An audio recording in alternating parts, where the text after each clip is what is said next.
Hey my loves, இன்னைக்கு நம்ம பார்க்க போகிற படம் என்னன்னா 2024 வெளியான சத்யபாமா அப்படின்ற தெலுங்கு படத்தை பற்றி தாங்க பார்க்க போகிறோம். இந்த படம் ஒரு காம்ப்ளிகேட்டடான கிரைம் த்ரில்லருங்க. இப்போதைக்கு இந்த படம் தெலுங்குல தான் வெளியாயிருக்கு. கூடி சீக்கிரம் மல்டி லாங்குவேஜஸில் வெளியாகும்னு நினைக்கிறேன். படத்தோடைய ஒன்லைனர் என்ன அப்படின்னா, நம்ம ஹீரோன் ஒரு போலீஸ் ஆஃபீஸருங்க. பெண்களுடைய சேஃப்டிக்கு முக்கியத்துவம் கொடுக்கக்கூடிய ஒரு போலீஸ் ஆஃபீஸராக இருக்கிறாங்க. ஹசீனா அப்படின்ற ஒரு பொண்ணு தன்னுடைய புருஷன் கொடுமைப்படுத்திக்கிட்டு இருக்கிறதா போலீஸ் ஸ்டேஷனில் வந்து கம்ப்ளைண்ட் பண்ணுறாங்க. அந்த பொண்ணுடைய வழக்க தொட்ட நம்ம ஹீரோனுக்கு அடுத்தடுத்த அதிர்ச்சி காத்துக்கிட்டு இருக்குங்க. அது ஒரு நாளில் முடிய வேண்டிய வழக்கா இல்லாமல் ஹீரோனோட கெரியருக்கே ஆப்படிக்கிற மாதிரி பல சம்பவங்கள் நடந்துருது. என்ன நடந்தது அப்படின்றத டீட்டெயில்டாக பார்க்கலாம். நீங்கள் பார்த்துட்டு இருக்கிறது சரண் என்டர்டைன்மெண்ட். நான் தான் சரண். வாங்க வீடியோக்குள்ளே போகலாம். படத்தோட ஸ்டார்டிங் சீனில் நம்ம ஹீரோனை காட்டுறாங்க. ஹீரோடைய பேர் அமர், ஹீரோனுடைய பேர் சத்யபாமா. இவங்க ரெண்டு பேரும் நீண்ட நாட்களாக லவ் பண்ணிக்கிட்டு இருக்காங்க. ஆக்சுவலாக இந்த படம் முழுக்க நம்ம ஹீரோனை தான் ஃபாலோ பண்ண போகிறோம். இவங்க காரில் வந்துகிட்டு இருக்கும்போதே ஹீரோன் ஒரு மாதிரி ஹம்மிங் பண்ணிகிட்டே வந்துட்டு இருக்காங்க. இந்த பாட்டு இன்னும் உனக்கு ஞாபகம் இருக்கா, எங்கள் பாடு பார்க்கலாம் அப்படின்னு ஹீரோ கேட்குறாரு. உடனே ஹீரோனும் பார்த்தீங்கன்னா அந்த பாட்டை பாட ஆரம்பிக்கிறாங்க.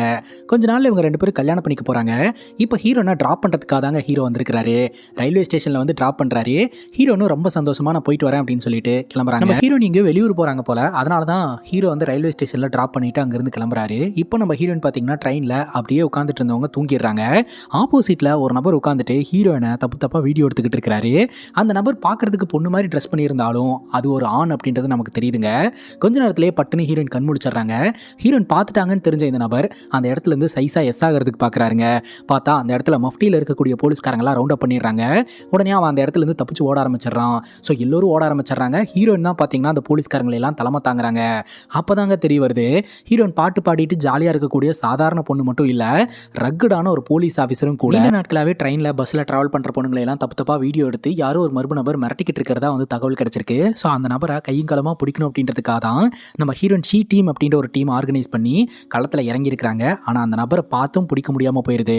ஆனால் ஹீரோனுடைய டீமில் ப்ராக்ஸி அப்படின்ற ஒரு நபர் இருக்கிறாரு. இவங்களுக்கு ஹைதராபாத்தில் இருக்கக்கூடிய மொத்த சிசிடிவி கேமரா ஆக்சஸும் இருக்குது. அதன் மூலமாக இந்த நபர் எங்கே போகிறாரு அப்படின்றத ட்ராக் பண்ணி உடனுக்குடன் நம்ம ஹீரோயின் கிட்ட இன்ஃபார்ம் பண்ணிடுறாரு. பெருசாக எந்த ரிஸ்க்கும் எடுக்காமல் ஃபைனலாக அந்த நபர் எங்கே போய் சேர்றாரு அப்படின்ட்டு அந்த இடத்துக்கே எந்த ஆர்ப்பாட்டம் இல்லாமல் நம்ம ஹீரோனுடைய டீமும் வந்துடுறாங்க. பார்த்தா கூண்டோட இவனுங்கெல்லாம் மாட்டிக்கிறானுங்க. ஒருத்தன் போய் வீடியோ எடுத்துகிட்டு வந்துருவாங்க. இன்னொருத்தன் அந்த பொண்ணை இன்டர்நெட்டில் கண்டுபிடிச்சி அந்த பொண்ணை மிரட்டுவான். அப்படி இல்லைனா அந்த வீடியோவை ஏதாவது ஒரு வெப்சைட்டில் சேல் பண்ணி பணம் பார்ப்பானுங்க. இது தொடர்ந்து நடந்துகிட்டே இருந்திருக்கு. இப்போ நம்ம ஹீரோயின் ஸ்கெட்ச் போட்டு கூண்டோட தூக்கிட்டாங்க. அது மட்டும் இல்லாமல் பொண்ணுங்களோட சேஃப்டிக்காக ஷீ அப்ளிகேஷன் அப்படின்ற ஒரு அப்ளிகேஷனை லான்ச் பண்ணுறாங்க. அதன் மூலமாக என்ன ஆபத்தான சுச்சுவேஷன் இருந்தாலும் ஈஸியாக போலீஸ்க்கு தகவலை கொடுத்து ரெஸ்கியூ பண்ணிடலாம் அப்படின்னு இந்த அப்ளிகேஷனை லான்ச் பண்ணுறாங்க. அங்கே கட் பண்ணால் நம்ம ஹீரோனுக்கான கல்யாணம் ஏற்பாடு பண்ணியிருக்காங்க. ஆனால் இன்னும் நம்ம ஹீரோன் அந்த ஃபங்க்ஷனுக்கு வரவே கிடையாது. நம்ம ஹீரோடைய அப்பாவே பார்த்தீங்கன்னா, என்னப்பா இன்னும் சத்யபாமா வரலையா அப்படின்னு கேட்க, இதோ வந்துருவாப்பா 5 நிமிஷத்தில் வந்துருவா அப்படின்ட்டு. உடனே ஹீரோனுக்கு ஃபோனை போட்டால், நான் ரெடியாக வந்துகிட்டு இருக்கேன், இன்னும் 10 நிமிஷத்தில் ஸ்பாட்டில் இருப்பேன் அப்படின்னு சொல்ல, சரி ஓகே பார்த்து பொறுமையாக வா அப்படின்னு சொல்லிட்டு ஹீரோ ஃபோனை கட் பண்ணுறாரு. ஆனால் அதுக்குள்ளே உயரதிகாரிக்கிட்ட இருந்து கால் வந்துடுதுங்க. ஹியூமன் டிராஃபிக்கிங்கில் 2 பேர் ஈடுபட்டு போலீஸில் மாட்டிக்கிட்டானுங்க. எவ்வளோ அடித்தாலும் வாயவே திறக்க மாட்டேன்றானுங்க. நீ போய் விசாரிக்கிற விதத்தில் விசாரி அப்படின்னு சொல்ல ஹீரோன் ஸ்டேஷனுக்கு போனால் கான்ஸ்டபிள் லத்தியை கொண்டாந்து கொடுக்குறாரு. அதெல்லாம் வேணாம் அப்படின்னு சொல்லிட்டு வளையல் கையோடைய உள்ளே போய் அவனுக்கு 2 பேர்த்தையும் போட்டு பொலன்னு பொழந்துடுறாங்க. அடி தாங்க முடியாத இவனுங்க, சரி சொல்லிடுறேன் மேடம் அப்படின்னு சொல்லி எல்லா உண்மையும் சொல்லிடுறான். ஹீரோனுடைய வளையல் உடஞ்சு ஹீரோனோட கையிலையும் பார்த்தீங்கன்னா ரத்தம் வந்துகிட்டு இருக்கு. அதுக்கெல்லாம் மருந்து போட்டுட்டு க்ளீன் பண்ணிட்டு கிளம்பலாம் அப்படின்ட்டு கிளம்பும் போது அந்த இடத்துக்கு ஹசீனா அப்படின்ற ஒரு பொண்ணு வந்து பயங்கரமாக அழுதுகிட்டு இருக்கா. ஹீரோனை பார்க்கணும்னு சொல்லிட்டு இருக்கா. ஆனால் அங்கே இருக்கிற கான்ஸ்டபிள் பார்த்தீங்கன்னா, இல்லை மேடம் ஒரு முக்கியமான விஷயமா வெளியே போகிறாங்க, இப்போ பார்க்க முடியாது, என்னன்னு எங்ககிட்ட சொல்லு அப்படின்னு சொல்லிட்டு இருக்காங்க. ஆனால் அவங்க ஹீரோனை பார்க்கணும்னு சொல்லிட்டு இருக்காங்க. இதை கவனிச்ச நம்ம ஹீரோயின் ஏதோ சீரியஸான இஷ்யூ போல அப்படின்னு சொல்லிட்டு, இங்கே வாமா என்ன பிரச்சனை அப்படின்னு சொல்லி கேட்க, ஹசீனா பார்த்தீங்கன்னா சொல்கிறதுக்கே பயங்கரமாக தயங்கிட்டு இருக்காங்க. இங்கே பாருமா எதுனாலும் ஓப்பனாக சொல்லு, அப்போ தான் என்னால் என்ன உதவி பண்ண முடியுமோ பண்ண முடியும், எதுக்கும் பயப்படாத அப்படின்னு சொல்ல ஹசீனாவும் சொல்ல ஆரம்பிக்கிறாங்க. யாதவ் அப்படின்ற ஒரு டாட்டோ ஆர்டிஸ்ட்டை ஹசீனா லவ் பண்ணி கல்யாணம் பண்ணி இருந்திருக்கிறாங்க. ஆரம்ப காலகட்ட திருமண வாழ்க்கை நல்லபடியாக தான் போயிட்டு இருந்திருக்கு. அதுக்கப்புறம் தான் பார்த்தீங்கன்னா இந்த யாதவ் தன்னுடைய சுயரூபத்தை காட்ட ஆரம்பிச்சிருந்திருக்கான். டிண்டரில் பார்க்குற பொண்ணுங்களெல்லாம் வீட்டுக்கு கூட்டு வந்து ரிலேஷன்ஷிப்பில் இருக்க ஆரம்பிச்சிருந்திருக்கான். இதை ஹசீனா கண்டிக்க ஆரம்பிச்சிருந்திருக்காங்க. ஆனால் இந்த யாதவ் ஹசீனா போட்டு பயங்கரமாக அடிச்சு டார்ச்சர் பண்ணியிருக்கான். ஏதோ ஒரு விஷயத்தை காட்டுறதுக்கு அவங்க பயங்கரமாக தயங்குறாங்க. என்னாச்சு ஹசீனா அப்படின்னு சொல்லிட்டு அவங்களோட ட்ரெஸ்ஸை கொஞ்சம் விலக்கி பார்த்தா உடம்பெல்லாம் காயமாக இருக்குதுங்க. அது மட்டும் இல்லாமல் நெஞ்சில் ஒய் அப்படின்ற டேட்டோவையும் போட்டுட்ருக்கான். ஸோ இது அவனுடைய சிக்னேச்சர் போல. டிவோர்ஸ் கேட்டாலும் தரமாட்டேன்னு சொல்லி அடிச்சு டார்ச்சர் பண்ணிட்டு இருக்கான். எனக்கு ரொம்பவே கஷ்டமாக இருக்குது, நான் நரக வாழ்க்கையை வாழ்ந்துட்டு இருக்கேன் அப்படின்னு ஹசீனா ரொம்ப ஃபீல் பண்ணேன்.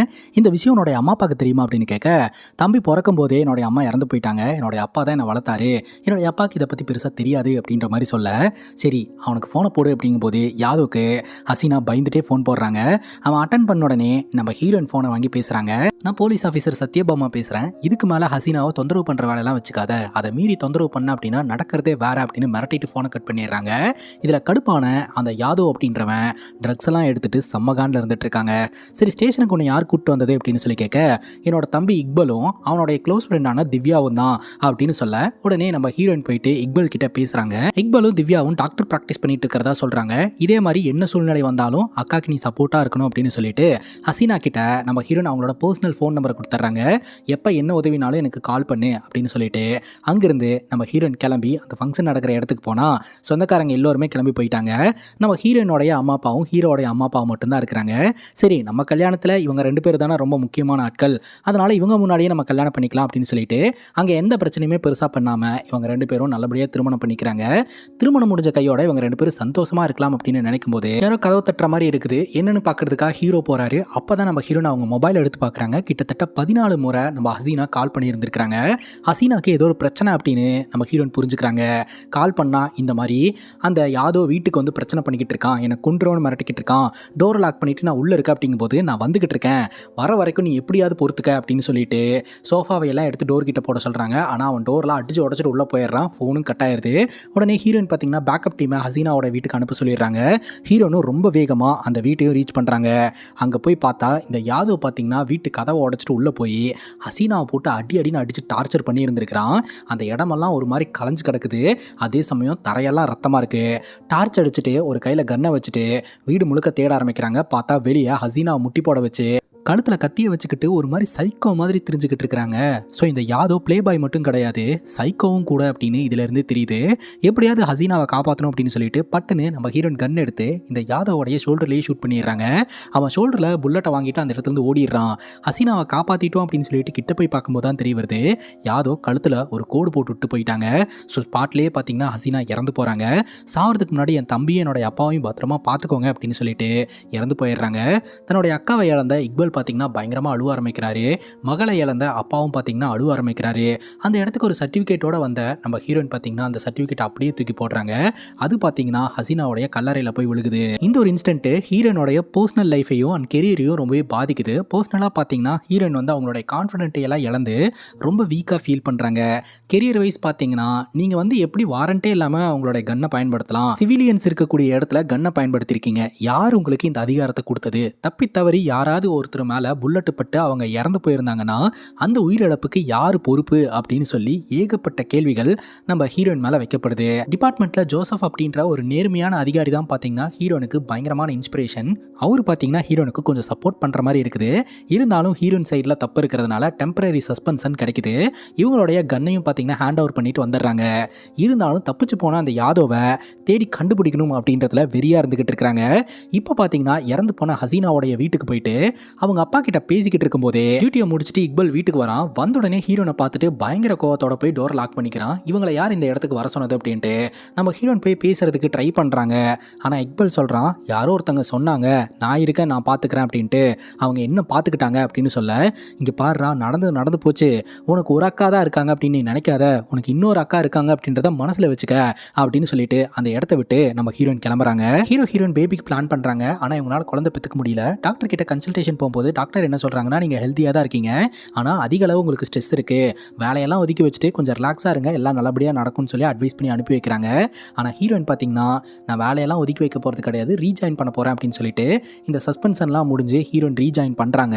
ஹீரோயின் நேர்மையான ஒரு போலீஸ் ஆஃபீஸராக எப்படி கெரியரை ஃபோக்கஸ் பண்ணிட்டு இருக்காங்களோ அதே மாதிரி நம்ம ஹீரோவும் பார்த்தீங்கன்னா ரைட்டராக அவருடைய கெரியரை ஃபோக்கஸ் பண்ணிட்டு இருக்காரு. நீண்ட நாட்களாக ஒரு புக் ஒன்று எழுதிட்டு இருந்திருக்காருங்க. அதை இப்போ லான்ச் பண்ணுறாரு. அதில் ஏகப்பட்ட கொஸ்டின்ஸ் இருக்குது அப்படின்னு சொல்லிட்டு மீடியாக்கள் நம்ம ஹீரோ கிட்ட கேள்வி கேட்டுட்டு இருக்காங்க. அதுக்கான கன்ஃபியூஸான டவுட்ஸ் எல்லாத்தையுமே இவர் கிளாரிஃபை பண்ணிட்டு இருக்காருங்க. ஹீரோயின் ஜாயின் பண்ண உடனே பார்த்தீங்கன்னா இந்த ஹசீனாவுடைய வழக்கை அன்அஃபீஷியலாக இன்வெஸ்டிகேஷன் பண்ணி இந்த யாதவ் அப்படின்ற நபரை பிடிக்கணும்னு நினைக்கிறாங்க. யாதவ் மேலே நம்ம ஹீரோயின் செம்ம வெறியில் இருந்துட்டு இருக்காங்க. ஒரு இன்ஃபார்மர் கிட்ட இந்த யாதவை ட்ராக் பண்ண சொல்லி ஆர்டர் போட்டிருப்பாங்க. அந்த இன்ஃபார்மரும் பார்த்தீங்கன்னா இப்போ யாதவோடைய புது கேர்ள் ஃப்ரெண்டை நான் கண்டுபிடிச்சிருக்கேன், கப்பலில் நடக்கக்கூடிய பார்ட்டியில் தான் அந்த பொண்ணு இருக்கா, கண்டிப்பாக அந்த பொண்ணு கூட தான் யாதவ் இருப்பான், நம்ம போனோம்னா பிடிச்சிடலாம் அப்படின்னு சொல்லிட்டு ஹீரோனும் இன்ஃபார்மரும் அன்அஃபீஷியலாக மஃப்டியில் பார்த்தீங்கன்னா அங்கே கப்பலுக்கு போகிறாங்க. அந்த பொண்ணையும் பார்த்துறாங்க. அந்த பொண்ணோடைய நெஞ்சில் பார்த்தீங்கன்னா ஒய் அப்படின்ற டேட்டோ இருக்கு. இந்த யாதவுக்கு ஒரு பழக்கம் இருக்குங்க, இவன் யார் கூடலாம் டேட் பண்ணுறானோ அந்த பொண்ணோடைய நெஞ்சில் ஒய் அப்படின்ற அவனுடைய சிக்னேச்சர் டேட்டோவை போட்டு விட்டுருவான். அப்போது அந்த பொண்ணு கூட டான்ஸ் ஆடிட்டு இருக்க ஒரு பையனோட பாய் ஃப்ரெண்ட் எங்க அப்படின்னு கேட்க அவன் வாஷ்ரூமில் இருக்கான் அப்படின்ற மாதிரி அந்த பொண்ணு சொல்கிறா. ஓகே, யாதவ் வந்து இந்த வாஷ்ரூம்குள்ளே தான் ஒளிஞ்சிருக்கான் அப்படின்னு சொல்லிட்டு இன்ஃபார்மரும் நம்ம ஹீரோனும் வாஷ்ரூம்குள்ளே போய் டோர் லாக் பண்ணி உள்ளே இருக்கணும் போட்டு பொலன்னு பொழந்துடுறாங்க. அதுக்கப்புறம் தான் தெரிய வருது இவங்க போட்டு பொழக்கிறது யாதவே கிடையாது. அந்த பொண்ணுக்கிட்ட விசாரிக்கும் போது தான் தெரிய வருது யாதவ் ஒரு மோசமானவன் அப்படின்னு சொல்லிட்டு அவன் கூட டேட் பண்ணதுக்கப்புறம் தான் எனக்கு தெரிஞ்சுது. ஸோ என்னை யூஸ் பண்ணிவிட்டு அவன் என்னை கலட்டி விட்டுட்டு போயிட்டான். இவன் என்னுடைய புது பாய் ஃப்ரெண்டு, எல்லாத்தையும் அண்டர்ஸ்டாண்ட் பண்ணிட்டு என் கூட இருக்கிறான். யாதவ் கிடைச்சானா முதல்ல என்கிட்ட கொடுங்க, நான் அவன் மேலே கொலகாண்டில் இருக்கேன் அப்படின்னு அந்த பொண்ணு சொல்கிறா. நம்ம தேடி வந்த யாதவோ பிடிக்க முடியல அப்படின்னு சொல்லிட்டு ஹீரோயின் ரொம்பவே ஃபீல் பண்ணிட்டு இருக்காங்க. அதே சமயம் நம்ம ஹீரோயின் ஒர்க்லேயே ஃபோக்கஸ்டாக இருக்கிறதுனால ஹீரோ கூட டைமே ஸ்பெண்ட் பண்ணுறது கிடையாதுங்க. பேருக்குன்னு இவங்க ரெண்டு பேரும் கல்யாணம் பண்ணிக்கிட்ட மாதிரி இருக்குது, மற்றபடி இவங்க ஹாப்பியாகவே இருக்க மாட்டேன்றாங்க. இந்த விஷயத்தை பார்த்தீங்கன்னா நம்ம ஹீரோ அவங்க வீட்டில் இருக்கக்கூடிய பூனை மூலமாக கம்யூனிகேட் பண்ணணும்னு நினைக்கிறாரு. அதை நம்ம ஹீரோயின் புரிஞ்சுக்கிட்டு கொஞ்ச நேரம் வந்து ஹீரோ கிட்ட கொஞ்சம் ஹாப்பியாக பேசுகிறாங்க. இந்த ஒரு சூழ்நிலையில் ஒரு ஃபோன் கால் வருதுங்க. அது என்ன அப்படின்னு பார்த்தீங்கன்னா இக்பல் நேற்று ராத்திரியிலிருந்து மர்மமான முறையில் காணாமல் போயிட்டாரு அப்படின்னு சொல்லிட்டு உடனடியாக நம்ம ஹீரோயின் இன்வெஸ்டிகேஷன் பண்ணுறதுக்காக போகிறாங்க. ஆனால் டிஜிபி இந்த வழக்கை இன்வெஸ்டிகேஷன் பண்ணக்கூடாது அப்படின்னு சொல்லிடுறாரு. ஆனால் ஹீரோயின் இன்வெஸ்டிகேஷன் பண்ணணும் அப்படின்னு நினைக்கிறாங்க. ஏன்னா இக்பல் நம்ம ஹீரோயினுக்கு வேண்டப்பட்ட ஒரு ஆளாக மாறிட்டான் இல்லையா, அதனால. ஸோ அன்அஃபீஷியலாக பார்த்தீங்கன்னா ஹீரோயின் அவங்களோட டீமை வச்சு இன்வெஸ்டிகேஷன் பண்ணலாம் அப்படின்னு சொல்லிட்டு இக்பல் வேலை பார்த்துட்டு இருந்தால் அந்த ஒரு இடத்துக்கு வராங்க. இக்பலுக்கு ஒரே ஒரு ஃப்ரெண்டு மட்டும்தாங்க, அது திவ்யா மட்டும்தான். திவ்யாவும் இக்பலும் ஒன்றா ஒரு காஃபி ஷாப்பில் வந்து சாப்பிட்டுட்டு போவாங்க. அந்த காஃபி ஷாப்போடைய சிசிடிவி கேமரா செக் பண்ணி பார்க்கும்போது அதில் இவங்க கேப்சராக கிடையாது. அந்த சஸ்பீசியஸான எந்த ஒரு வீடியோ ஃபுட்டேஜும் உங்களுக்கு கிடைக்கல. அதே சமயம் அந்த ஹாஸ்பிட்டலோடைய பார்க்கிங் ஃபுட்டேஜஸை செக் பண்ணி பார்க்கும்போது இக்பல் காலையில் ஸ்கூட்டியில் வந்து வண்டியை நிப்பாட்டிட்டு ஹாஸ்பிட்டலுக்குள்ளே போயிருக்கிறாரு. ஆனால் ரிட்டன் வெளியே வரவே கிடையாது. அதே சமயம் அந்த சிசிடிவி கேமராவில் ஏதோ ஒரு கிளிச் இருக்கிறத இவங்க கண்டுபிடிக்கிறாங்க. அப்போ இக்பல் ஹாஸ்பிட்டலுக்குள்ளே வந்திருக்கிறான், ரிட்டன் இவன் வெளியே போக கிடையாது, யாரோ ஒருத்தங்க தூக்கிட்டு போயிருக்காங்க அப்படின்றத கண்டுபிடிக்கிறாங்க. இதை யார் பண்ணியிருப்பா, எப்படி பண்ணியிருப்பா அப்படின்னா அந்த சிசிடிவி ஃபுட்டேஜை திரும்ப போட்டு பார்க்கும்போது அந்த சிசிடிவி கேமரால சின்ன கிளிச் இருக்கிறத கண்டுபிடிக்கிறாங்க. ஒரு மெரூன் கலர் கார் வந்த மாதிரியே இல்லை, ஆனால் லைட்டாக போன மாதிரி மட்டும் ரெக்கார்ட் ஆயிருக்குது. ஸோ யாரோ ஒருத்தங்க இந்த சிசிடிவி ஃபுட்டேஜை டேம்பர் பண்ணியிருக்காங்க அப்படின்றத நம்ம ஹீரோனுடைய டீம் கண்டுபிடிக்கிறாங்க. சரி, சிக்னல் இருக்கக்கூடிய கேமரால கண்டிப்பாக இந்த கார் கேப்சர் ஆயிருக்கும் அப்படின்னு சொல்லிட்டு சிக்னல் கேமராவை செக் பண்ணா அதுலயும் கேப்சர் ஆக கிடையாது. விச் மீன்ஸ் டிபார்ட்மெண்ட்ல இருக்கக்கூடிய யாரோ ஒருத்தங்க இந்த கிட்னாப்பருக்கு உதவி பண்றாங்க அப்படின்றதையும் ஹீரோன் கண்டுபிடிக்கிறாங்க. அப்பதான் இவங்களுக்கு ஒரு யோசனை வருது. சரி, அந்த ஏரியால இருக்கக்கூடிய வீடுகள்ல கேமரா ரோட் ஃபேஸ்ல இருக்கிற மாதிரி இருந்துச்சுன்னா கண்டிப்பா அதுல கேப்சர் ஆயிருக்குன்னு சொல்லிட்டு ஒரு வீட்டோடைய சிசிடிவி கேமரா பெர்மிஷன் வாங்கி செக் பண்ணி பார்த்ததுல அந்த மெரூன் கலர் கார் கேப்சர் ஆயிருக்குது. அது யாரோட இது அப்படின்னு பாத்தீங்கன்னா எம்பியோட மருமகனோடது அப்படின்னு தெரிய வருது. அவனுடைய பேரு ரிஷிங்க. ரிஷியை இன்வெஸ்டிகேஷன் பண்றேன் அப்படின்னு சொல்லிட்டு வீட்டுக்கு போனா உள்ள அலோவ் பண்ண மாட்டேன்றாங்க. அந்த எம்பிக்கு வாழ்த்துக்கள் தெரிவிக்கிறோம் அப்படின்னு கீழே கடந்த புக்கையை தூக்கிட்டு இவங்க உள்ள நுழைறாங்க. அப்போ அந்த எம்பி கிட்ட இந்த மாதிரி உங்க மருமகன் ரிஷியை இன்வெஸ்டிகேஷன் பண்ணணும் அப்படிங்கும் போது அதெல்லாம் இங்க பண்ண முடியாது, எது பேசுறதுனாலும் டிஜிபி கிட்ட பேசிக்கோங்க அப்படின்ற மாதிரி இந்த எம்பி சொல்லிடுறாரு. இந்த எம்பியோட க்ளோஸ் ஃப்ரெண்டு தாங்க டிஜிபி. ஸோ ரிஷியை காப்பாற்றுறதுக்காக டிஜிபி உதவி பண்ணுறாரு அப்படின்றத இதன் மூலமாக நம்ம ஹீரோயின் கண்டுபிடிக்கிறாங்க. ஆனால் இதெல்லாம் ஏன் நடக்குது, எதுக்கு நடக்குது அப்படின்னு நமக்கு புரியல. இக்பலோட அப்பா ரொம்ப ஃபீல் பண்ணிட்டு இருப்பாரு அப்படின்ட்டு இக்பலோடைய வீட்டுக்கு போனால் நம்ம திவ்யா பார்த்தீங்கன்னா இக்பலோட அப்பாவுக்கு இன்சுலின் இன்ஜெக்ஷன்லாம் போட்டுட்டு இருப்பாங்க. எப்போதுமே இக்பல் தான் போடுவான், அவன் இல்லை அதனால தான் நான் போட்டதுக்காக வந்தேன் அப்படின்னு திவ்யா சொல்கிறாங்க. திவ்யா கையில் இருக்கிற தாயத்தை ஹீரோயின் பார்க்குறாங்க. இது இக்பல் தானே உனக்கு போட்டு விட்டான், உனக்கும் இக்பலுக்கும் எப்படி பழக்கம் அப்படின்னு சொல்லி கேட்க அப்போ தான் திவ்யா கதை சொல்ல ஆரம்பிக்கிறாங்க. ஆக்சுவலாக சின்ன வயசுலேருந்தே இக்பலும் திவ்யாவும் ஃப்ரெண்டுங்க, ஒரே டியூஷனில் தான் படித்தாங்க, ஒன்றா தான் வளர்ந்தாங்க. ஒரு முறை பார்த்தீங்கன்னா நம்ம திவ்யாவுக்கு உடம்பு சரியில்லை அப்படின்னு சொல்லிட்டு இக்பல் அவன் கையில் கட்டி இருக்கிற தாயத்தை கலட்டி நம்ம திவ்யாவுக்கு கட்டி விட்டு சின்ன வயசுலேருந்தே பத்திரமா பார்த்துக்கிட்டான் அப்படின்ற மாதிரி திவ்யா சொல்கிறாங்க. அப்படிதான் இவங்க ரெண்டு பேரும் க்ளோஸ் ஃப்ரெண்ட்ஸாக இப்போ வரைக்கும் இருந்துட்டு இருக்காங்க, ஒன்றாவே இந்த மெடிசன்லாம் ப்ராக்டிஸ் பண்ணிட்டு இருக்காங்க அப்படின்றது தெரிய வருதுங்க. இக்பலை ரிஷி தான் கிட்னாப் பண்ணியிருக்கான்னு போலீஸ்காரங்க சந்தேகப்படுறாங்க. அந்த ரிஷிக்கோட திவ்யா ஃப்ரெண்டாக இருந்திருக்காங்க. எப்படி உனக்கும் ரிஷிக்கும் ஃப்ரெண்ட்ஷிப் வந்தது அப்படின்னு சொல்லி கேட்க அப்போ தான் திவ்யா ஒரு கதையை சொல்ல ஆரம்பிக்கிறாங்க. ஒரு முறை பார்த்தீங்கன்னா பிளட் டொனேஷன் பண்ணுறதுக்காக ஒரு நபர் வந்திருக்கிறாரு. அவர் குடிச்சிட்டு வந்ததுனால பெரிய பிரச்சனையாயே அவர் அமுச்சு விட்டுட்டு இந்த பர்டிகுலர் பிளட் குரூப்ல யாராவது இருக்கீங்களா அப்படின்னு கேட்க, அப்ப ரிஷி பாத்தீங்கன்னா வாலண்டியரா வந்து பிளட் கொடுத்திருந்திருக்காரு. அப்ப அங்க இருக்கிறவங்க எல்லாம் எம்பியோட மருமகன் பார்த்து அப்படிங்கும்போது, ஏன் எம்பியோட மருமகனா இருந்தா என்ன, பிளட் இருக்காதா என்ன அப்படின்னு சொல்லிட்டு அவங்க எல்லா பேஷண்ட்டையும் ஹேண்டில் பண்ற மாதிரி தான் நம்ம ரிஷியும் ஹேண்டில் பண்ணி இருந்திருக்காங்க. ரிஷிக்கு நம்ம திவ்யா ரொம்ப பிடிச்சி போயிடுச்சுங்க. காஃபி ஷாப் போலாமா அப்படின்னு சொல்லி கேட்டு இருந்திருக்காரு. அதுக்கு திவ்யா பாத்தீங்கன்னா வரக்கூடாதுன்னா இல்ல, ஆனா எனக்கு நிறைய ஒர்க் இருக்கு, அதனால என்னால வர முடியாது அப்படின்னு சொல்லிட்டு போயிட்டாங்க. அதுக்கப்புறம் ரிஷியும் திவ்யாவும் அடிக்கடி மீட் பண்ண ஆரம்பிச்சிருந்திருக்காங்க. ஃபோன் நம்பர்லாம் ஷேர் பண்ண ஆரம்பிச்சிருந்திருக்காங்க. இதன் மூலமா இவங்க ரெண்டு பேருக்குள்ள லவ் அப்படின்ற விஷயம் உருவாயிடுச்சுங்க. அதுக்கப்புறம் நைட்ல வெளியே போறது, ஒன்னா வெளியே சுத்துறது அப்படின்னு சொல்லிட்டு ரெண்டு பேரும் ஒருத்தர் அன்பை பரிமாறிக்கிட்டு லவ் பண்ண ஆரம்பிச்சிருந்திருக்காங்க.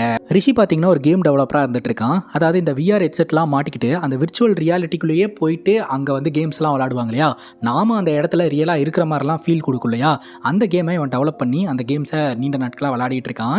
இப்போ ஹாஸ்பிட்டலில் பார்த்தீங்கன்னா பிளட் டொனேஷன் கேம்ப் ஒன்று நடந்துட்டு இருக்கு. அங்கே ஒரு பையன் வந்து திவ்யா கிட்ட பிரச்சனை பண்ணிக்கிட்டு இருக்கான். அவன் கூட நெருங்கி ஃபோட்டோ எடுத்துக்கணும்னு சொல்லிட்டு, அப்போ திவ்யாவோடைய பெஸ்ட் ஃப்ரெண்டான இக்பல் போயிட்டு இந்த பிரச்சனையை சுமூகமாக முடிச்சிடலாம்னு சொல்லிட்டு பேசி சால்வ் பண்ணுறதுக்கு ட்ரை பண்ணிக்கிட்டு இருக்கும்போதே அந்த இடத்துக்கு வந்த ரிஷி அந்த பையனை போட்டு அடின்னு அடிச்சிடறான். உடனே இக்பல் போயிட்டு, நீ எதுக்காக அவன் மேலே கை வைக்கிறேன், நான் தான் பேசிட்டு இருக்கேன்ல அப்படின்னு சொல்லிட்டு இருக்கும்போதே ரிஷி கோவப்பட்டு இக்பலையே அடிச்சிடறான். பிரசன்ட் சுச்சுவேஷனில் பார்த்தீங்கன்னா நம்ம ஹீரோயின் கேட்குறாங்க, இக்பலையே அடிச்சிட்டானா அப்படின்னு சொல்லிட்டு. ஆமாம், கோவத்தில் இக்பலையே அடிச்சிட்டான், இதனால இக்பல் ரொம்பவே சேட்ல இருந்தான் அப்படின்ற மாதிரி திவ்யா சொல்றாங்க. அப்போ இக்பலுக்கும் ரிஷிக்கும் இடையில ஏதோ ஒரு பிரச்சனை நடந்திருக்குது. அதனால தான் ரிஷி வந்து இக்பலை கிட்னாப் பண்ணியிருக்கான் அப்படின்ற மாதிரி நம்ம ஹீரோனுக்கு தோணுதுங்க. இப்போ இந்த ரிஷியோட கம்பெனியில் அவன் லான்ச் பண்ண அப்ளிகேஷன் 1 மில்லியன் டவுன்லோட்ஸ் வந்திருக்கு. அதுக்கான செலிப்ரேஷன் பண்ணலாம்னு சொல்லிட்டு அந்த செலிப்ரேஷனில் ஈடுபட்டு இருக்கும்போதே அந்த இடத்துக்கு ஹீரோனுடைய டீம் போயிட்டு இந்த ரிஷியை அரெஸ்ட் பண்றாங்க. ஆனால் ரிஷியை அரெஸ்ட் பண்ண முடியாத அளவுக்கு அந்த எம்பியும் டிஜிபியும் பாதுகாப்பு கொடுத்துட்டு இருக்காங்க இல்லையா, அதை மீறி நம்ம ஹீரோயின் எப்படி அவங்க கஸ்டடியில் எடுக்கிறாங்கன்னு பார்த்தீங்கன்னா, ஒரு மாதத்துக்கு முன்னாடியே யாரோ ஒருத்தங்க இந்த கேமை பற்றி கம்ப்ளைண்ட் ஒன்று கொடுத்துருந்துருக்காங்க. அது ஒரு சாதாரண கம்ப்ளைண்ட் தான். அதை பெருசு பண்ணுறேன் அப்படின்ற பேரில் நம்ம ஹீரோயின் இந்த ரிஷியை அரெஸ்ட் பண்ணியிருக்காங்க. இப்போ ரிஷியை இன்ட்ரோகேஷன் ரூமில் வச்சு விசாரணை பண்ணும்போது ஆரம்பத்தில் ரிஷி எதையுமே சொல்ல மாட்டான்றான், எல்லாத்துக்கும் மறுப்பு தெரிவிச்சுக்கிட்டு இருக்கான். ஒரு கட்டத்துக்கு மேலே சரி ஓகே, எனக்கு தெரிஞ்ச உண்மைகள் எல்லாத்தையுமே சொல்லிடுறேன் அப்படின்ட்டு இவன் விஷயங்களை சொல்ல ஆரம்பிக்கிறான். இவன் இந்த விர்ச்சுவல் ரியாலிட்டியில் பார்த்தீங்கன்னா கேம் விளையாடுறதுக்காக அந்த கேமுக்குள்ளே போகும்போது அந்த கேமில் பார்த்தீங்கன்னா நேஹா அப்படின்ற ஒரு பொண்ணு வந்து பரிச்சயமாயிருக்கா.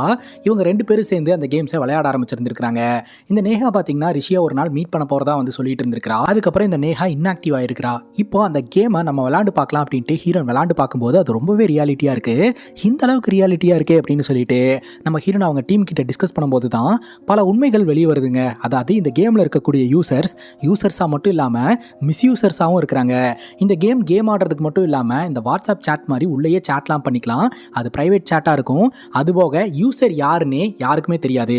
படத்தோட ஸ்டார்டிங் சீனில் பஸ்ஸில் ட்ரெயினில் ட்ராவல் பண்ணுற பொண்ணுங்களெல்லாம் வீடியோ எடுத்து அந்த வீடியோ வச்சு பிளாக்மெயில் பண்ணிக்கிட்டு இருந்தானுங்க இல்லையா, அவனுங்கெல்லாம் பார்த்தீங்கன்னா இந்த மாதிரியான கேம்ஸை தான் பயன்படுத்துவாங்களாம். ஸோ இதன் மூலமாக அவங்களோட ஐடென்டிட்டி யாருக்குமே தெரியாது அப்படின்ற தைரியத்தில் இதெல்லாம் பண்ணுறானுங்க அப்படின்ற விஷயத்த ஹீரோனுடைய டீம் சொல்கிறாங்க. இப்போ பார்த்தீங்கன்னா நம்ம ரிஷியை உட்கார வச்சு ஃபர்தராக இன்வெஸ்டிகேஷன் பண்ணும்போது இந்த ரிஷி சில விஷயங்களை சொல்கிறாரு. ஒரு நாள் கேஷுவலாக இந்த கேமுக்குள்ளே போகும்போது இந்த கேமுக்குள்ளே விஜய் அப்படின்ற ஒரு நபர் வந்திருக்கிறாரு. அவர் பார்த்தீங்கன்னா ஆன்டி டெரரிசம் ஸ்குவாட்ல இருக்கிறதாவும் அண்டர் கவரில் இருக்கிறதாவும் சொல்கிறாரு.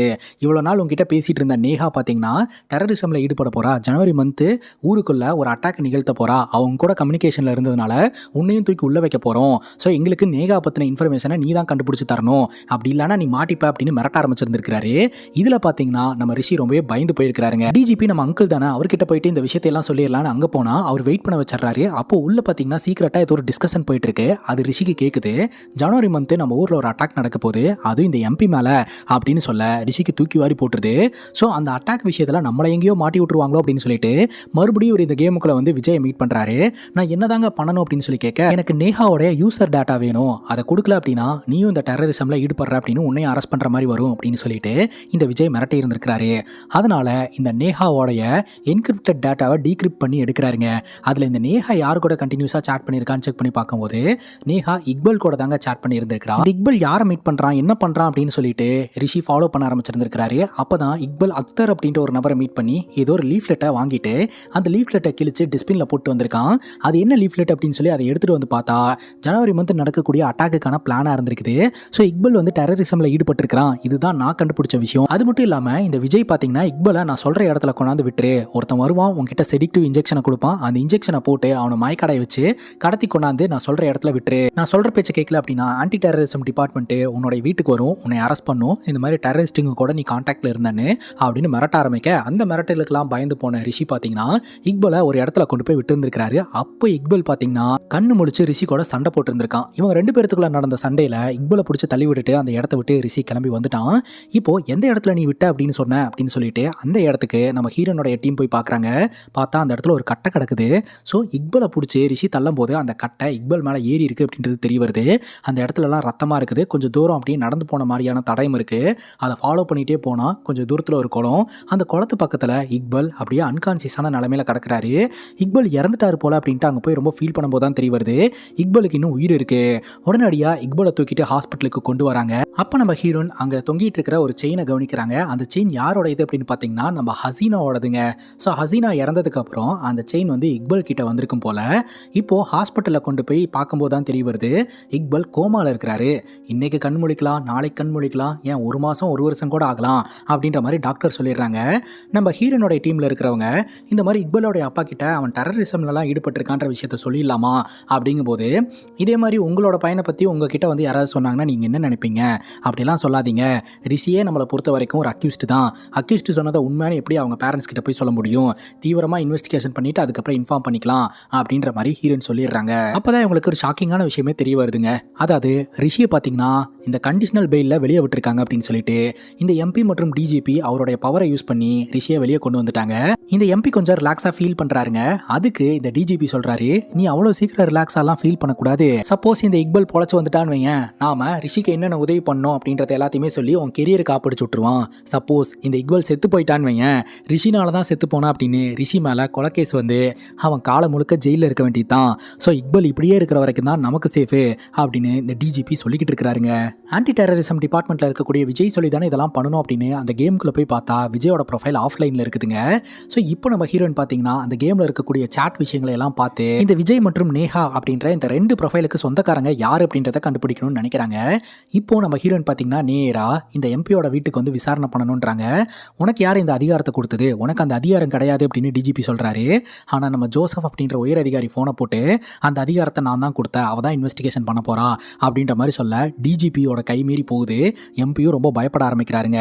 ஆனால் அப்போ தான் பார்த்தீங்கன்னா இவங்க எல்லோரும் சேர்ந்து ஒரு ஆப் அடிச்சு விட்டுறாங்க. நம்ம ஜோசப் ரிட்டையர்ட் ஆகிறாரு. நம்ம ஹீரோனுக்கு டிரான்ஸ்ஃபர் ஆர்டர் வந்திருக்கு. இன்னும் 3 நாள் மட்டும்தான் ஹீரோயின் சர்வீஸில் இருக்க போகிறாங்க.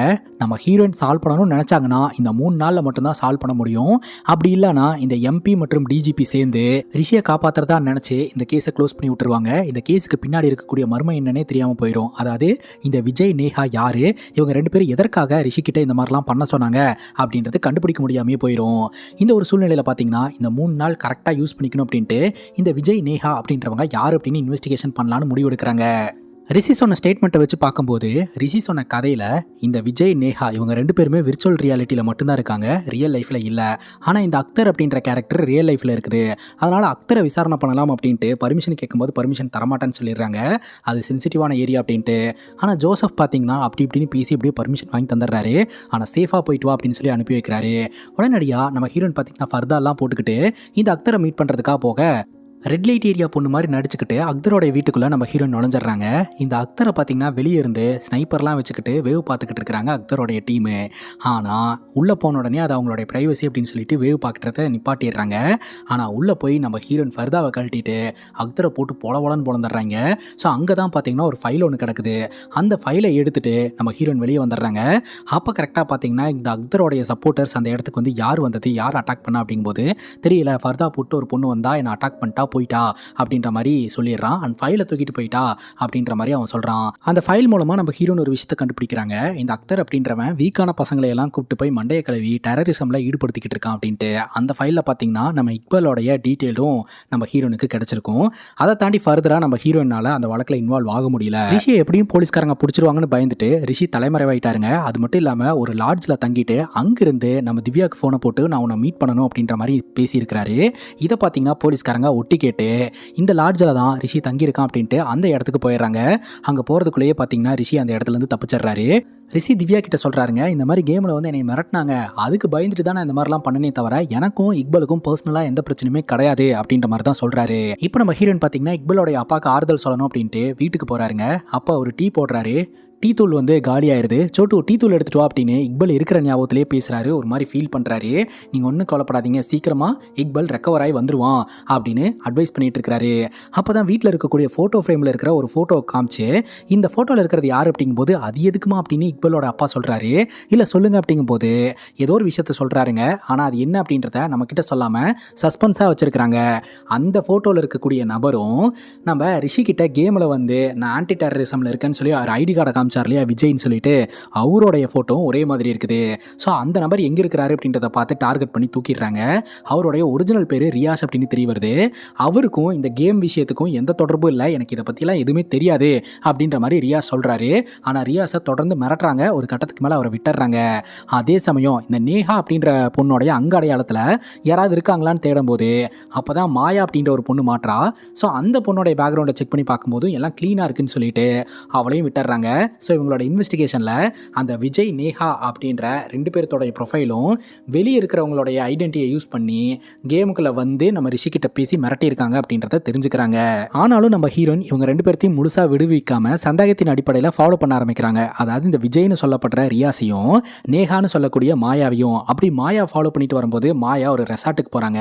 அந்த ரெசார்ட்டில் இந்த டிஜிபி இருக்கிறாங்க. இந்த டிஜிபியோட ஆள் தான் மாயா அப்படின்றது தெரிய வருது. ஸோ சீக்ரெட்டாக ரிலேஷன்ஷிப்பை மெயின்டைன் பண்ணிட்டு இருக்காங்க அப்படின்றதும் தெரிய வருதுங்க. ஆனா இவங்களுக்கும் இந்த இக்பலோடைய வழக்குக்கும் எந்த தொடர்புமே இல்லை அப்படின்ற மாதிரி தான் வந்து இந்த டிஜிபி சொல்லிக்கிட்டு இருக்கிறாரு. டிஜிபி இந்த மாயாவை டிண்டர்ல பார்த்து தான் பழக்கமாயி 2 பேர் ரிலேஷன்ஷிப்ல இருந்துட்டு இருக்கும். இது ஒரு சீக்ரெட் ரிலேஷன்ஷிப் அப்படின்ற மாதிரி சொல்லிடுறாரு. இப்ப ரிஷி பாத்தீங்கன்னா என்கிட்ட ஒருத்தன் சிரஞ்சு கொண்டாந்து கொடுத்தான், அவனுடைய முகம் எனக்கு நல்லா ஞாபகம் இருக்கு, அவனை ஸ்கெச் பண்றான், அவனை எப்படியாவது கண்டுபிடி அப்படின்னு சொல்ல திவ்யா கண்டுபிடிச்சு கேள்வி கேட்டா, என்கிட்ட ஒருத்தன் வந்து பணம் கொடுத்தான், டெலிவரி பண்ண சொன்னா டெலிவரி பண்ண, மற்றபடி எனக்கு எதுவுமே தெரியாது அப்படின்ற மாதிரி அந்த டெலிவரி பாயும் சொல்லிடுறாரு. ஸோ இந்த வழக்கு டெட் எண்ட்ல வந்து நிக்குதுங்க. இப்ப ரிஷி சொல்றாரு, எனக்கு இருந்த கடைசி ஹோப் இந்த டெலிவரி மேன் மட்டும்தான். ஆனால் இந்த வழக்கு டெட் எண்ட்ல வந்து நின்றுச்சு, நான் எந்த தப்பும் பண்ணல, ஆனால் தப்பு பண்ண மாதிரி நான் மாட்டிக்கிட்டு இருக்கேன், எனக்கு என்ன பண்ணுறதுன்னு தெரியல, யாரும் என்ன நம்ப மாட்டேன்றாங்க, இப்படி கடைசி வரைக்கும் போலீஸ்க்கு பயந்து ஓடிக்கிட்டே இருக்கணுமா அப்படின்னு ரிஷி அழுதுகிட்டு இருக்கிறாரு. அப்போதான் பார்த்தீங்கன்னா நம்ம ஹீரோயினுடைய காரை சுற்றி வளைக்கிறாங்க. அந்த சுற்றி வளைக்கக்கூடிய ஆள் யார் அப்படின்னு பார்த்தீங்கன்னா இந்த விஜய்னு சொல்லப்படுற ரியாஸ். ரொம்ப நல்ல ஒரு மாதிரி எனக்கு வந்து பேசிட்டு போனார் இல்லையா. இந்த ரியாஸை பற்றின இன்ஃபர்மேஷன் ஆல்ரெடி நம்ம ஹீரோனுக்கு தெரிஞ்சிருக்குது. இக்பாலோடைய அப்பா சீக்கிரட்டாக ஏதோ ஒரு விஷயத்தை ஷேர் பண்ணிட்டு இருந்தார் இல்லையா. அது என்ன அப்படின்னா இந்த ரியாஸ் பார்த்தீங்கன்னா இக்பலோடைய ஃபேமிலிக்கு சொந்தக்காரர் தாங்க. ஒரு முறை ஹசீனாக்கு வேலை வாங்கி தரேன் அப்படின்னு ஹசீனாவை சேல் பண்ண பார்த்துருந்துருக்காரு. இது தெரிஞ்சு எப்படியோ ஹசீனாவை காப்பாற்றிட்டாங்க. இவன் ஒரு ஃப்ராடு அப்படின்னு சொல்லி அவங்க வீட்டில இருந்து ஒதுக்கி வச்சிருந்திருக்காங்க. படத்தோட ஸ்டார்டிங் சீனில் ஹியூமன் டிராஃபிக்கிங்கில் 2 பசங்க ஈடுபட்டு இருந்ததா வந்து நம்ம ஹீரோயின் போய் அடிச்சு விசாரணை பண்ணாங்க இல்லையா. அவனுங்களும் பார்த்தீங்கன்னா ரியாஸ் அப்படின்ற பேரை தான் சொல்லியிருந்திருப்பாங்க. அவனும் இவனும் ஒன்றா இருப்பானோ அப்படின்னு சொல்லிட்டு தான் நம்ம ஹீரோயின் சந்தேகத்தின் அடிப்படையில் வேவு பார்க்க விட்டுருந்துருப்பாங்க. எங்கே மாட்டிப்போமோ அப்படின்னு பயந்து நம்ம ஹீரோனுக்கே ஸ்கெட்சை போட்டு ரியாஸ் வந்து தூக்கி ஒரு கண்டெய்னரில் அடைச்சி வச்சிடறான். அந்த கண்டெய்னருக்குள்ளே ஏகப்பட்ட பொண்ணுங்க இருக்காங்க. அவங்களையெல்லாம் பார்த்தீங்கன்னா வெளிநாட்டுக்கு இவன் சேல் பண்ணுறதுக்காக வச்சிருந்துருக்கிறான். இப்போ நம்ம ஹீரோயின் ஒரு ஷாலை பயன்படுத்தி அந்த கண்டெய்னர் ஓப்பன் பண்ணி வெளியே வந்துடுறாங்க. எல்லா பொண்ணுங்களும் வெளியே வந்துடுறாங்க. அப்போ இந்த ரியாஸ் பார்த்தீங்கன்னா சுற்றி வளைச்சிட்றான். அதுக்கப்புறம் அங்கே ஒரு அடிதடி பஞ்சாயத்தே நடக்குது. ஒரு கட்டத்துக்கு மேலே நம்ம ஹீரோனையும் அட்டாக் பண்ணிடுறாங்க. எல்லா பொண்ணுங்களும் மாட்டிக்கிறாங்க. அதில் ஒரு சின்ன பொண்ணு மட்டும் பார்த்தீங்கன்னா ஹீரோனோட ஃபோனை எடுத்து இந்த ஷீ அப்படின்ற அந்த அப்ளிகேஷன் மூலமாக போலீஸ்க்கு இன்ஃபர்மேஷனை கொடுத்துட்றா. உடனடியாக போலீஸ்காரங்க அந்த இடத்துக்கு வந்துடுறாங்க. ரியாஸும் ரியாஸோடைய டீமும் பார்த்தீங்கன்னா போலீஸ்கிட்ட வசமாக மாட்டிக்கிறாங்க. இப்போ இந்த ரியாஸை மிரட்டும் போது அவன் என்ன சொல்கிறானா, இந்த மாதிரி பொண்ணுங்களை கடத்தி விற்கிற வேலையை மட்டும்தான் அவன் பார்த்துக்கிட்டு இருக்கானா.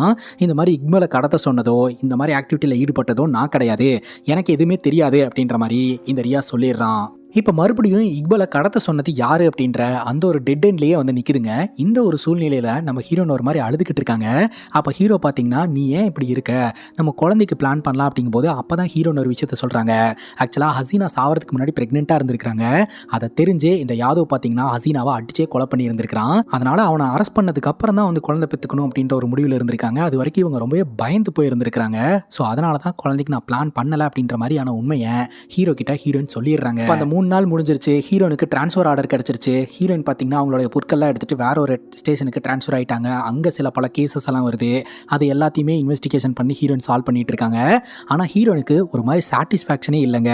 தொடர்ந்து இந்த யாதவை பிடிக்கணும், இந்த இக்பலோடைய கேஸை சால்வ் பண்ணணும் அப்படின்றதுலேயே ஈடுபாடோடு இருந்துட்டு இருக்காங்க. இந்த ஒரு சூழ்நிலையில் தான் நம்ம ஹீரோ ஒரு லீடை கண்டுபிடிக்கிறாருங்க. அது என்ன அப்படின்னு பார்த்தீங்கன்னா, அந்த அப்ளிகேஷனில் இந்த விஜய் மற்றும் நேஹா ரிஷிகிட்ட சாட் பண்ணியிருப்பாங்க இல்லையா, அவங்க 2 பேர்த்தோடைய சாட் ஸ்டைலுமே ஒரே மாதிரி இருக்குது. அதாவது குட் நைட் சொல்கிறதா இருக்கட்டும், ஒரு கமா கொடுக்கறதா இருக்கட்டும், ஒரு சென்டென்ஸை கம்ப்ளீட் பண்ணுறதா இருக்கட்டும், ஒரே மாதிரி இருக்குது. இதை வச்சு பார்க்கும்போது விஜய் நேஹா அப்படின்னு நீங்கள் தனித்தனியாக 2 பேர்த்த தேடிட்டு இருக்கீங்க.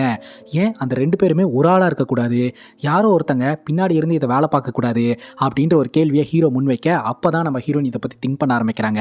இந்த ஒரு சூழ்நிலையில் பார்த்தீங்கன்னா ஹீரோனோட இன்ஃபார்மர் கிட்ட இருந்து யாதவ் வந்து இந்த ஒரு இடத்துல தான் இருக்கான்ற தகவல் கிடைச்சிருக்கு, நீங்கள் உடனடியாக கிளம்பி வாங்க அப்படின்னு சொல்ல, உடனடியாக பார்த்தீங்கன்னா நம்ம ஹீரோனும் இந்த இன்ஃபார்மரும் உள்ள நுழைஞ்சு போய் பார்த்தா ஒரு வயசானவர் பெட்டில் படுத்த படுக்கையாக இருந்துட்டு இருக்கிறாரு. மறுபடியும் இன்ஃபர்மேஷன் ராங் ஆயிடுச்சு அப்படிங்கும்போது அப்போ தான் நம்ம ஹீரோயின் இன்ஃபர்மேஷன் ராங் ஆகலை, இவன் தான் யாதவ் அப்படின்ற மாதிரி சொல்கிறாங்க. ஸோ யாதவ் பார்த்தீங்கன்னா நோய்வாய்ப்பட்டு எந்திரிச்சு நடக்கவே முடியாத ஒரு நிலையில் இங்கே இருக்கான் அப்படின்றது தெரிய வருது. இவனை பார்த்துக்கிட்டு இருக்கிற லேடி கிட்ட கேட்கும்போது என்ன இவர் வந்து நல்லா இருக்கும்போது நல்லபடியாக பார்த்துக்கிட்டாரு, அதனால தான் ஒரு டாக்டர் கிட்ட ட்ரீட்மெண்ட் பார்த்துட்டு இவரை நல்லபடியாக பார்த்துக்கிட்டு இருக்கேன் அப்படின்னு அந்த லேடி சொல்கிறாங்க. ட்ரீட்மெண்ட் கொடுத்த டாக்டர் இவரான் பாருங்க அப்படின்னு சொல்லி ஃபோட்டோ எடுத்து காட்ட, ஆமாங்க அப்படின்னு அந்த லேடி சொல்கிறாங்க. தக்காளி அங்கே தாங்க தாறுமாறான ட்விஸ்ட்டு. இந்த யாதவுக்கு ட்ரீட்மெண்ட் பார்த்துட்டு இருந்தது வேறு யாரும் கிடையாது, இக்பல் தான். இப்போ இக்பல் பார்த்தீங்கன்னா ஹாஸ்பிட்டலில் கண் முழிக்கிறாரு, கான்சியஸ்னஸுக்கு வந்துட்டாரு. உடனடியாக ஹாஸ்பிட்டலில் இருந்து தப்பிச்சு வேற ஏதோ ஒரு பிளானில் அந்த இடத்துல இருந்து தப்பிச்சு ஓடுறாரு. இப்போ தாங்க பல ட்விஸ்ட்டு ரிவீல் ஆகுது. ஆக்சுவலாக நம்ம இக்பலோடைய லேப்டாப்பில் எல் அப்படின்ற லெட்டர் வந்து உடஞ்சு கிடக்கும், ஒழுங்காக வேலை செய்யாது. உடனே ஹீரோ அவரோட கணவருக்கு ஃபோனை போட்டு இந்த விஜய் மற்றும் நேஹாவுடைய சாட்டில் எல் லெட்டர் மிஸ் ஆயிருக்குதா இல்லை இருக்குதான்னு பாருங்க அப்படிங்கும்போது எல் லெட்டர் மிஸ் ஆயிருக்கு அப்படின்ற விஷயத்த நம்ம ஹீரோனுடைய கணவர் சொல்றாருங்க. இதை வச்சு பார்க்கும்போது இக்பல் தான் பார்த்தீங்கன்னா விஜய் நேஹா அப்படின்ற இந்த 2 ஐடென்டிட்டிலையுமே வந்து தனித்தனியாக நம்ம ரிஷிகிட்ட பேசி ரிஷியை வச்சே இக்பலை கிட்னாப் பண்ண வச்சிருக்கான். ஆனால் இதெல்லாம் எதுக்காக பண்ணான்னு நமக்கு தெரியல. அப்படியே இக்பலோட பாயிண்ட் ஆஃப் வியூல இருந்து நம்ம கிட்ட ஒரு கதையை காட்டுறாங்க. ஆக்சுவலாக இக்பலோடைய அக்காவை கொலை பண்ணதுக்காக இக்பலுக்கு இந்த யாதவ் மேலே செம்ம காண்டுங்க. நீண்ட நாட்களாகவே இந்த யாதவ் எங்கே போனா அப்படின்னு சொல்லிட்டு நம்ம இக்பல் தெருவா தேடி அலைய ஆரம்பிச்சிருந்திருக்கிறாரு. ஒரு பர்டிகுலர் டைமுக்கு மேலே இந்த யாதவ் வேற ஒரு பொண்ணுக்கூட ரிலேஷன்ஷிப்பில் இருக்கிறான் அப்படின்றது தெரிய வந்திருக்குது. உடனடியாக இந்த யாதவை டார்கெட் பண்ணி யாதவை அட்டாக் பண்ணுற மாதிரி வந்து யாதவோட உடம்புல ஒரு இன்ஜெக்ஷனை போட்டுவிட்டு அந்த இடத்த விட்டு போயிட்டாருங்க. அந்த இன்ஜெக்ஷன் பார்த்தீங்கன்னா யாதவை பேரலைஸ் பண்ணிருச்சு. அப்போது யாதவோடைய பொண்டாட்டிக்கிட்ட போயிட்டு நான் டாக்டரே, நான் உங்களுக்கு உதவி பண்ணுறேன் அப்படின்ற மாதிரி ஒவ்வொரு முறையும் வந்து யாதவுக்கு ஒரு இன்ஜெக்ஷனை போட்டு இன்னும் யாதவோட உடம்பை ரொம்ப மோசமானதாக மாற்றிருக்கிறாரு இந்த இக்பல். ஒரே அடியாக கொண்டு போடாமல் அணுவணுவாக உன்னை பழி வாங்குறேன் அப்படின்னு சொல்லிட்டு கொஞ்சம் கொஞ்சமாக இந்த யாதவை இந்த இக்பல் பழி வாங்கிட்டு இருந்திருக்கிறாருங்க. இப்போ நம்ம இக்பல் பார்த்தீங்கன்னா திவ்யா மூலமா ரிஷி எங்க இருக்கா அப்படின்றத கண்டுபிடிச்சு அந்த இடத்துக்கு வந்துடுறாருங்க. ரிஷி பார்த்தீங்கன்னா மாடியில் இருக்கிறாரு. அப்போ விஜயோட ஐடியில இருந்து இந்த மாதிரி இக்பல் கீழே உட்காந்துக்கிட்டு இருக்கான், நீ என்னடா பண்ணிட்டு இருக்க அப்படின்னு சொல்லி மிரட்டல் மெசேஜ் போகுது. இவ்வளோ நாள் ஆஃப்லைன்ல இருந்த அந்த விஜயோட ஐடி மறுபடியும் ஆக்டிவேட் ஆயிருக்குன்னு சொல்லிட்டு அதை பத்தி திவ்யா கிட்ட சொல்றதுக்காக வேகமாக ரிஷி மாடியிலிருந்து கீழே இறங்கி வராரு. அப்போ இக்பல் பார்த்தீங்கன்னா ரிஷி அட்டாக் பண்ணி ஒரு இன்ஜெக்ஷனை போட்டுறாரு. அந்த இன்ஜெக்ஷன் போட்ட உடனே இவர் அப்படியே பேரலைஸ் ஆகி கீழே கிடக்கிறாரு. அப்போ பார்த்தீங்கன்னா இன்னொரு விசை இன்ஜெக்ஷனை போட்டதுக்காக போகும்போது இதெல்லாம் எதுக்காக பண்ற இக்பல், ஏன் அப்படின்னு சொல்லி கேட்கும்போது அப்போதான் இக்பல் இதெல்லாமே உனக்காக தான், நமக்காக தான், நான் உன் மேலே வச்சிருக்கிற அன்புனால தான், இது ஒன்றும் காதல்லாம் கிடையாது, சின்ன வயசுலேருந்து நம்ம 2 பேரும் சைல்டுஹுட் ஃப்ரெண்டாக இருந்தோம், நான் உன்னை ஃப்ரெண்டாக தான் பார்த்தேன், காதல் கிடையாது, ஆனால் இவனை எனக்கு பிடிக்கல அப்படின்ற மாதிரி சொல்கிறாரு. அதுக்கு காரணம் என்ன அப்படின்னா இப்படி தான் அசீனோட வாழ்க்கைக்குள்ள ஒருத்தன் வந்தான், நல்லா பார்த்துக்கிறேன்னு சொன்னான், அப்புறம் டார்ச்சர் பண்ண ஆரம்பிச்சிட்டான். எதிர்த்து கேட்டதுக்கு இக்பலுக்கு அடி விழுந்திருக்குது. அதுக்கப்புறம் அசீனாவை அவன் கொலை பண்ணிட்டு தன்னுடைய அக்காவை தங்கிட்ட இருந்து பிரிச்சுட்டு தான் வந்து அந்த யாதவை பழி வாங்கினதான் வந்து இக்பல் சொல்கிறான். அதே மாதிரி தான் பார்த்தீங்கன்னா அன்னைக்கு இவன் என் மேலே கையை வச்சுட்டான், இதே மாதிரி ஒரு நாள் இவனும் சைக்கோவாக மாறி உன்னை என்கிட்ட இருந்து பிரிச்சுட்டா என்ன பண்ணுறது, அதனால் இவனோட கதையை நான் முடிக்க போகிறேன் அப்படின்னு சொல்லிட்டு விச ஊசி போகிறதுக்காக ரெடி ஆகிட்டு இருக்கான். அந்த இடத்துக்கு கரெக்டாக நம்ம ஹீரோனும் வந்துடுறாங்க. நீ இதை பண்ணக்கூடாது அப்படின்னு சொல்லிட்டு இருக்காங்க. ஆனால் இக்பல் பார்த்தீங்கன்னா இதை பண்ணத்தான் போகிறேன்னு சொல்லிட்டு இருக்கான். ஆக்சுவலாக இக்பல் பக்காவாக பிளானை போட்டு இந்த ரிஷியை ஒரு சுழலில் சிக்க வச்சு விச ஊசி போட்டு இவனோட ரிவெஞ்சை தீர்த்துக்கலாம்னு நினச்சிருந்துருக்கான்.